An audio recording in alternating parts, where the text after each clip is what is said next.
we have filed a lawsuit.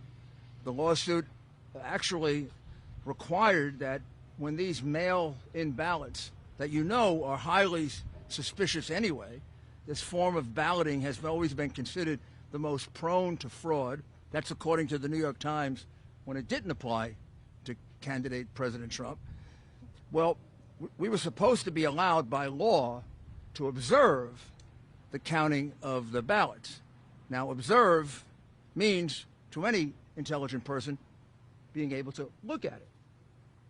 The way it's interpreted by the Democrat crooked machine of Philadelphia is that the observers can be 20 or 30 feet away, never able to see the ballot itself, never able to see if it was properly postmarked, properly addressed, properly signed on the outside. All the things that often lead to disqualification of ballots or make it very easy to dump 50,000 totally fraudulent ballots because they're not observed. This went on for 20 hours while all of you thought there was some kind of legitimate count going on here in Philadelphia. It was totally illegitimate. So we went back to court and we went before a Democrat judge. No need to tell you what the result in Philadelphia is if you're before a Democrat judge. Obviously a political hack who doesn't know the meaning of the word observe. Observe means to be able to look. Not a single Republican has been able to look at any one of these mail ballots. They could be from Mars as far as we're concerned, or they could be from the Democratic National Committee. Joe Biden could have voted 50 times as far as we know, or 5,000 times. The ballots could be from Camden. Philadelphia, unfortunately, and I would say this about my own city, has a reputation for voter fraud. You have a reputation for dead people voting, and we're going to go look at just how many dead people voted here. I didn't think we'd have to do that, but we will. And you have a reputation for people being bussed in from Camden voting here. Wouldn't be the first time that happened. But this goes way beyond any of that. And let me also add that this isn't happening just here. We have exactly the same lawsuit in Wisconsin, where exactly the same thing happened. Except in Wisconsin, mysteriously at 4 o'clock or 3 o'clock in the morning, about 120,000 ballots appeared. Oh, here come these ballots. Well, we have no idea if they really are ballots. We have no idea if they're signed, if they're postmarked properly, if it isn't just the same person who submitted 100,000 ballots, and they all got counted. This is the way they intend to win. Now I'm informed by former Congressman Sweeney, who's been going around the country and collecting this information, that similar situation in Arizona, similar situation in Nevada, and a similar situation, what am I missing, John? Where are you? In Michigan, in Detroit, Michigan. Again, let me be specific what it is. This whole new thing that never happened before in our country, these mail-in ballots, which has been a cause of real concern for everyone because they can easily be fraudulent. Well, one of the things that the law attaches to that is the right for both parties to observe the ballot, the way we do with absentee ballots. You make certain it's properly signed. On the outside, there's a signature. You make sure that it's properly postmarked. You make sure that it's properly addressed, and then you pass on it. A number of these are often challenged by the Democrat representative or the Republican representative. We never got a chance to look at a single one of them. The gentleman here who did this for us says about 100,000 ballots went through that process in the 20-plus hours in which they wasted his time by not allowing him to see a single ballot. Well, that's 120,000 ballots that should just be taken out of the count. So you want to look at that number, that 120,000 should come out. And this is an area in which Biden is getting 60, 70% of the vote. I don't know if this is going on any other place, but it is going on with enough frequency in Wisconsin that we've brought suit, and now we'll have to look into 3 other places. What it says to me is this is a concerted effort of the crooks that run the Democrat Party. And you know these big city machines are crooked. You know that. 20 years, 30 years, 40 years, 50 years, 100 years of one-party rule leads to corruption of all kinds. Voter fraud is one of the biggest because that's how you keep your power. But we're not going to let them get away with it. They're not going to steal this election. This election gets decided by the people. These people, the elite, they don't care about the people. The people are the deplorables, the chumps. They're not important. To President Trump, he's the whole reason that he ran for office. And he's the whole reason for which he's carrying on this campaign, so that your vote can mean something, so that your vote doesn't get wiped out by 100,000 fraudulent, meaningless paper ballots that no one gets to observe. So we are going to continue the lawsuit here. We're going to bring a second one, and then we're going to bring a federal lawsuit.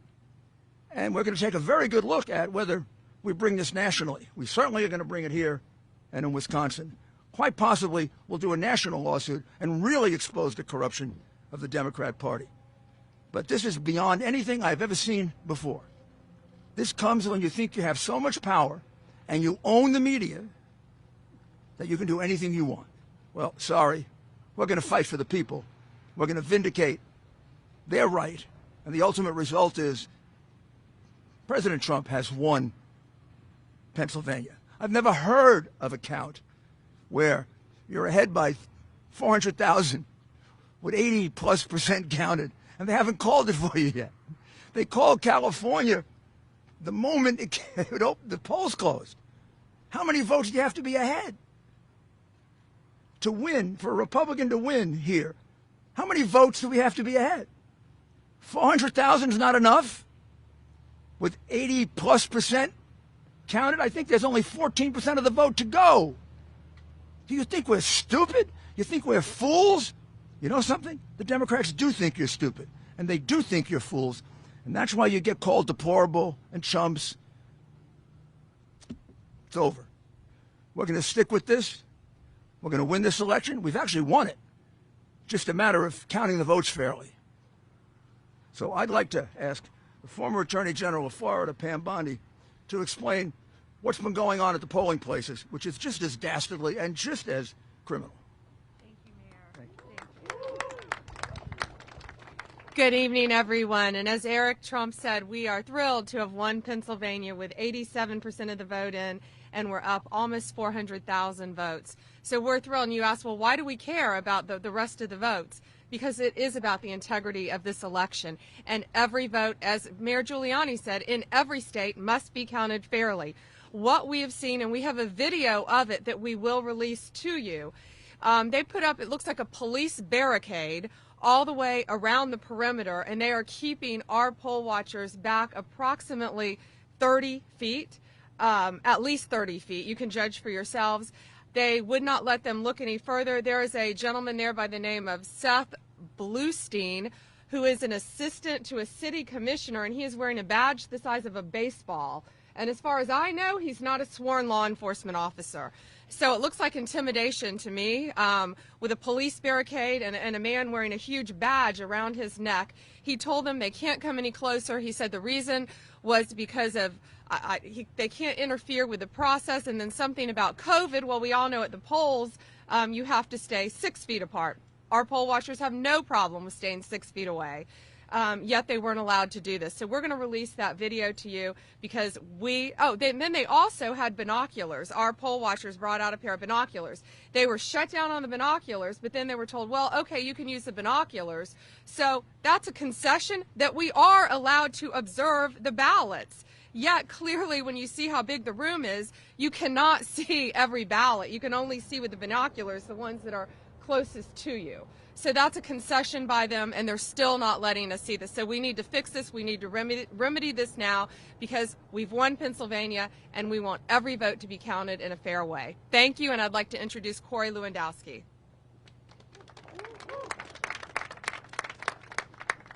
You know, General Bondi and I will be here for the remainder until you all realize that President Trump has won this state. We have now officially declared the state of Pennsylvania Trump country. Until the last vote is counted, General Bondi and I will be here. I'm sure we'll be in constant communication with you. We will be releasing that video shortly. and we appreciate your time. There'll be no questions today. Thank you very much. Jeremy? This is a gentleman, I'll have him introduce himself. This is a gentleman who volunteered 2 days of his time in order to do a civic duty and was obstructed in a horrible way by the crooked Democrat machine of Philadelphia, which really has been around so long. It's a shame. Hi, thank you, Mayor. Jeremy Mercer, and I was at the polls, or at the pre-canvass yesterday from 7 a.m. until just after midnight. Back again this morning just before 8 a.m. until around 2:30, and as has been described very well, we're there, supposedly observing, but we can't see. We're further away than I am from you all here. At least 100 feet away from open ballots that go back out of our sight. We can't see them. We don't know what's happening to them. It's just, there's no way for us to meaningfully observe the process from where they have us. Could you tell us how many ballots approximately went through that process that you had no chance to observe? Based on the counts that we've heard, it's about 125,000, maybe more. Well, so that should be deducted from the count. Those are ballots that were counted in violation of the law without an observation. And since this is a novel procedure, this mail-in thing, observation is particularly important to satisfy the possibility that you can defraud. This isn't as if you come in and show an identification. So that's what we're going to be seeking here and in Wisconsin, and quite possibly nationally, if there's as much evidence in Arizona and Nevada and Michigan.